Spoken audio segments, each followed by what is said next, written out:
آخری نبی محمد مصطفیٰ احمد مجتبیٰ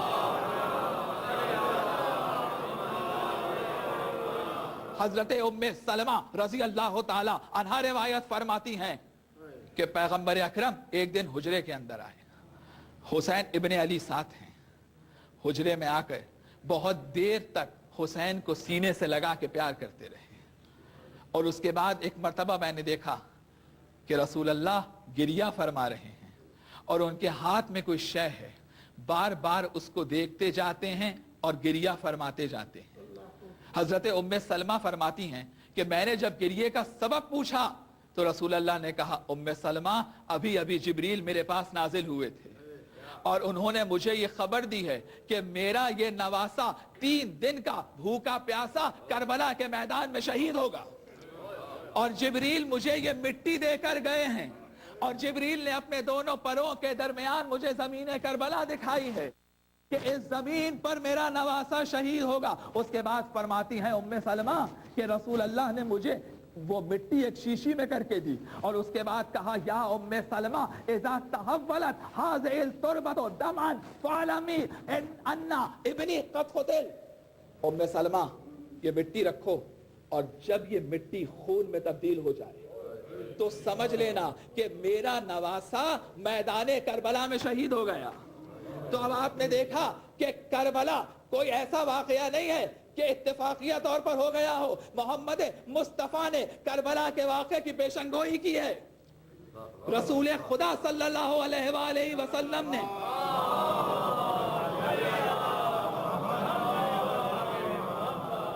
کربلا کے واقعے کی پیشنگوئی کی، اور سرزمین کربلا وہ عظیم سرزمین کہ جس کی مٹی رسول اللہ کے ہاتھوں میں ہے، کائنات کے عظیم ترین انسان کے عظیم ہاتھ،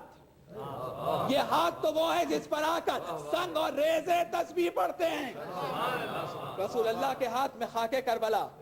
اور کہہ رہے ہیں ام سلمہ جب یہ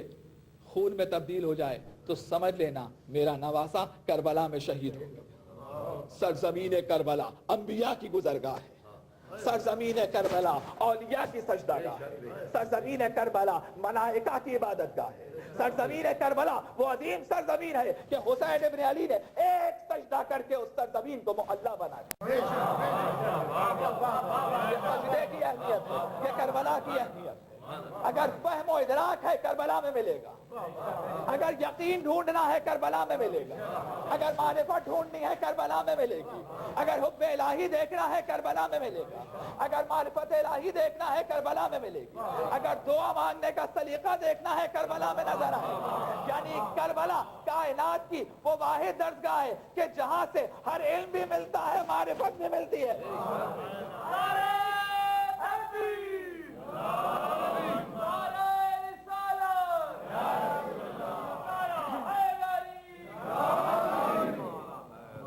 کربلا کی اہمیت۔ اور حسین ابن علی، حضرت ابو ہریرہ سنن ابن ماجہ میں حدیث نقل ہے، قال رسول اللہ من احب الحسن والحسین فقد احبنی ومن ابغضہما فقد ابغضنی۔ حسن اور حسین سے جس نے محبت کی اس نے مجھ سے محبت کی، اور جس نے میرے دونوں شہزادے حسن اور حسین کو ناراض کر دیا اس نے مجھے ناراض کر دیا۔ حضرت سعید بن راشد رضی اللہ تعالی عنہ روایت فرماتے ہیں کہ پیغمبر اکرم کے ساتھ ایک دن ہم دعوت عام میں شرکت کے لیے جا رہے تھے، اتنے میں شہزادہ دوڑتا ہوا آیا، چھوٹا ہے، حسین ابن علی چھوٹے ہیں، پیغمبر اکرم ہم سے آگے بڑھ گئے اور آگے بڑھ کے شہزادے کو سینے سے لگایا، پیشانی پہ پیار کیا، اور اس کے بعد پیغمبر اکرم نے بآواز بلند کہا کہ یاد رکھو حسین منی و انا من الحسین احب اللہ من احب حسینا،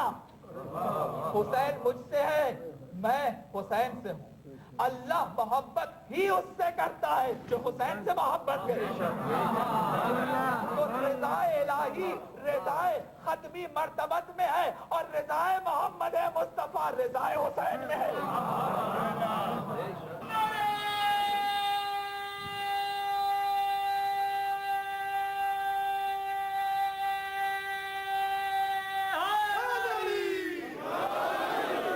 کبھی فرماتے ہیں الحسن والحسین सैयदा शबाब अहलिल जन्ना, मेरे दोनों शहजादे हसन अलैहिस्सलाम, हुसैन अलैहिस्सलाम जन्नत के जवानों के सरदार हैं। जन्नत में कोई उस वक्त तक जा नहीं सकता जब तक हुसैन को अपना सरदार ना मान ले। कभी दोष पर सवार करते हैं और कभी खुतबा दे रहे हैं, शहजादा आता है, हुसैन इब्ने अली को देखते हैं, खुतबे को रोक लेते हैं, मिंबर से नीचे आते हैं, शहजादे को गोद में उठाते हैं, अपने सामने बिठा लेते हैं। जब सहाबा ने सबब पूछा कि या रसूल अल्लाह ये आपने क्या किया, हुसैन के लिए खुतबे को रोक दिया, तो पैगंबर ने क्या कहा, मेरी मोहब्बत गवारा नहीं करती कि हुसैन मुझसे दूर बैठे। मैं चाहता हूं कि जब मैं खुतबा दूं तो हुसैन मेरी आंखों के सामने। ये जिंदगी में हुसैन इब्ने अली की अजमत, सैयदुल शुहदा की अजमत। और जब पैगंबर अकरम इस दुनिया से तशरीफ ले गए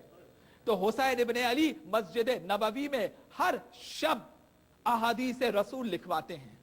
अहादीस रसूल बयान फरमाते हैं। और रोजाना नमाज इशा के बाद हुसैन इब्ने अली का ये दस्तूर है कि नाना के रोजे की जियारत को जाते हैं। तो एक तरफ तो वारिस मोहम्मद दीन इस्लाम की तबलीग कर रहा है, मदीने में हिदायत दे रहा है, और दूसरी तरफ मुस्तकबिल पर निगाह है कि आने वाले वक्त में कोई बरसरे मिंबर कहेगा लाइबत हाशिम बिल मुल्क फला खबरुन जा वला वहीयुन नज़ल।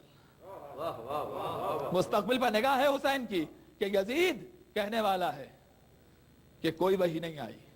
कोई फरिश्ता नहीं आया, बनी हाशिम ने इख्तिदार के लिए ढोंग रचाया है। बस वो इमाम ही क्या जिसकी निगाह मुस्तकबिल को ना देख ले।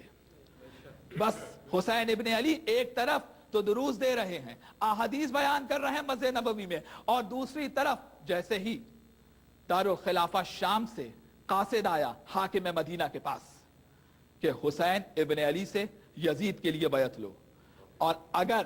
बैत न करें तो उनका सर काट के शाम रवाना कर दो। बस जैसे ही कासिद मदीना के पास यह खत आता है दारुल खिलाफा से, हुसैन इब्ने अली ने मदीना छोड़ने का इरादा किया और यजीद की बैत से इनकार किया, और यह कह के इनकार किया कि उम्मत के हुकूक तबाह बर्बाद हो चुके हैं। मैं चाहता हूं कि अपने जद की उम्मत के अंदर हक हो, इंसाफ हो, और अदल के साथ सबको मसावी तौर पे हुकूक मिल जाए। बस जैसे ही हुसैन इब्ने अली ने बैत से इनकार किया और नाना का मदीना छोड़ने का इरादा कर लिया, 28 रजब की शब आ गई। हुसैन इब्ने अली हस्बे दस्तूर नाना के रोजे पर आए, दोनों हाथ दुआ के लिए बुलंद किए, अल्लाहुम्मा हाजा कब्रो नबी का मोहम्मद व अनमनो बिनते नबी कद हदरनी मिनल अम्रे मा कद अलिम बिहक्के हाजल कब्र व मन फीहे इल्ला इख्तरता ली लेका रिजा वाले रसूल का रिजा। परवरदिगार तुझे मालूम है कि ये तेरे नबी की कब्र है और मैं तेरे नबी की बेटी का बेटा हूं। मुस्तकबिल में आने वाला एक एक लम्हा परवरदिगार तेरे सामने है। अब मैं जो भी कदम उठाऊं उस कदम के अंदर तेरी भी रिजा हो, तेरे हबीब की भी रिजा हो। अब हुसैन इब्ने अली मदीने से लेकर और करबला तक जो कदम भी उठाएंगे वो रिजाए इलाही के तहत होगा, जिसमें तेरी भी रिजा हो, तेरे रसूल की भी रिजा हो। हुसैन इब्ने अली ने 28 रजब मदीने से रवाना हुए, कोई फौज जमा नहीं की, कोई लश्कर जमा नहीं किया, और जब मदीने से जा रहे थे तो ये कहते हुए जा रहे थे, इसलिए जा रहा हूं ताकि अपने जद की उम्मत की इस्लाह करूं।